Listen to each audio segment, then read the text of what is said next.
এরকম একটা বাবারে তার কুলাঙ্গার ছেলে ফালাই দিয়ে গেছে। কেন জানেন? শুধু পা পৌঁছে গেছে দেখা।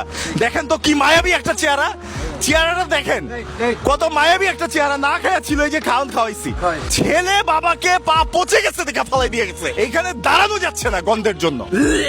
এই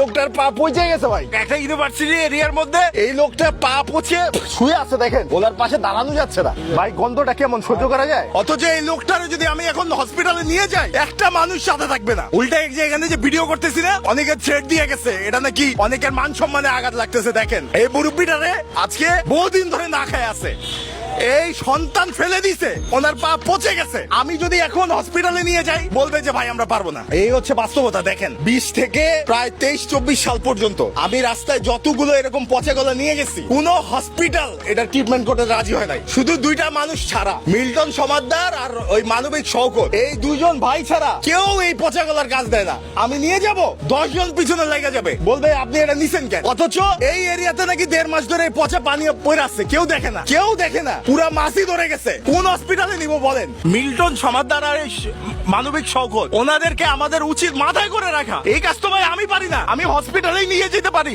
অথচ এই পচা গলা মানুষ এরকম রাস্তায় মাসের পর মাস পড়ে থাকে, কেউ চোখে দেখে না, কেউ ওনারে চোখে দেখে না, পাশ দিয়ে নাক ধরে চলে যায়।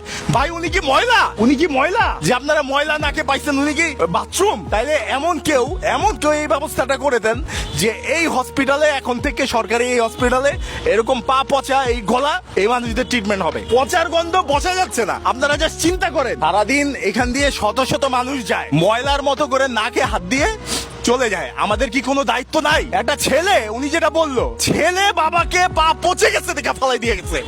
এইখানে দাঁড়ানো যাচ্ছে না গন্ধের জন্য। অথচ আমরাও নাকি হেল্প করতে চাই, কেউ আগে আসবে না। উল্টা দুনিয়ার আইনি ফর্মালিটিস দেখাবে, এখানে যাইতে হবে, এখানে যেতে হবে। এই মানুষটা মরে গেলে একটা বেয়ারিশ কোম্পানি এসে নিয়ে যাবে, গল্প শেষ। কেন ভাই এই মুরব্বীদের প্রতি আমাদের দায়িত্ব নাই? আমরা কি পারি না এমন একটা ডিপার্টমেন্ট হসপিটালে করতে, রাস্তায় যে মানুষ পচে থাকবে, এরকম পচা গলা পোকা ধরে থাকবে, ওনাদের ট্রিটমেন্ট হবে। আমি 2020 সাল থেকে 23 সাল পর্যন্ত আমি ঢাকা মেডিকেল গেছি, পঙ্গু হসপিটাল গেছি, সরওয়ার্দিতে গেছি, কোথায়ও এই মানুষ রিসিভ করে এই ধরনের পচা গলা। সেখানে আমার মনে হয় ওই দুই ভাই, তাদেরকে একটা হসপিটাল বানিয়ে দেওয়া উচিত, কারণ তাদের মনুষ্যত্ব আছে। আমরা শেয়ার দিতে পারি যেন যে সন্তান, ওনার তো ছেলে মেয়ে আছে, তাই না? ওনার তো ছেলে মেয়ে আছে ভাই। একটা বাবা রাস্তায় পড়ে আছে, উনি কি অবিবাহিত একজন মানুষ? দেখে কি মনে হয় ওনার ছেলে মেয়ে আছে না? দেখেন ওনার পাটা পুরো পচে গেছে, অথচ কেউ নাই।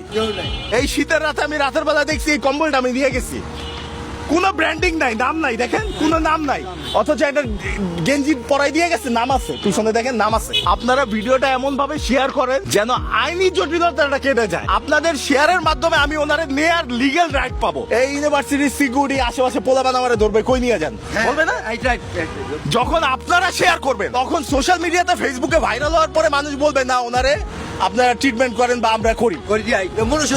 মনুষ্যত্ববোধ দেখেন, এটাই বিবেক। আপনি এই রিক্সার না, একজন রিক্সা চালক ভাই বোঝে, সে বোঝে ভাই এরকম একটা বাবা যদি রাস্তায় ফালাই দিয়া যায়, কষ্ট লাগে না? অবশ্যই লাগে। লাগে না মানে আমার মতো লোকই তো নিয়ে যাবে, বড় লোকরা না নিয়ে যায়, কারণ আমরা মুসলমান, আমাদের হৃদয় আছে। আমি বলবো যে ভিডিওটা এত পরিমাণ শেয়ার করেন যেন আমি ওনারে লিগ্যালি নিয়ে যেতে পারি। আমি এখন নিতে পারবো না ভাই, অনেক শত্রু লেগে যাবে পেছনে। সো এটাই আমি ওনার ট্রিটমেন্টের দায়িত্বটা নিতে চাই, অথবা যদি বড় ট্রিটমেন্ট লাগে আমার যে ভাই ব্রাদার আছে তার দায়িত্ব নিবে। এরকম একটা বাবারে তার কুলাঙ্গার ছেলে ফালাই দিয়ে গেছে। কেন জানেন? শুধু পা পৌঁছে গেছে দেখা। দেখেন তো কি মায়াবী একটা চেহারা, চেহারাটা দেখেন কত মায়াবী একটা চেহারা। না খাওয়া ছিল এই যে খাওয়ান খাওয়াইছি, পা পচে গেছে দেখে সন্তান এই রাস্তা ফালাই দিয়ে গেছে। কাজটা ভালো করছে। সন্তানের দায়িত্ব না যে বাবার চিকিৎসা করা? অবশ্যই। কিন্তু আমরা চাই আমাদের ভিডিওর মাধ্যমে তার সন্তানরা অ্যাটলিস্ট আসুক, চিকিৎসা দায়ভার নিব আমরা। প্রশাসনিক কারো হেল্প ছাড়া একটা মানুষের এভাবে রাস্তা থেকে নেওয়া যায় না। আপনারা ভিডিওটা এত পরিমাণ ছড়াই দেন যেন ওনার সন্তানদের চোখে লাগে যে বাবারে যে রাস্তা ফলাই দিছে, আর আমরা আইনানুগ ব্যবস্থা আমরা নিব। ভাই তুমি কোন কিসের মাথা আমরা দেখে দিব যে বাবারে রাস্তায় ফলাই দিয়ে যাও না? আমরা এটা দেখবো। আপনারা জাস্ট ভিডিওটা শেয়ার করে দেন। আল্লাহ হাফেজ।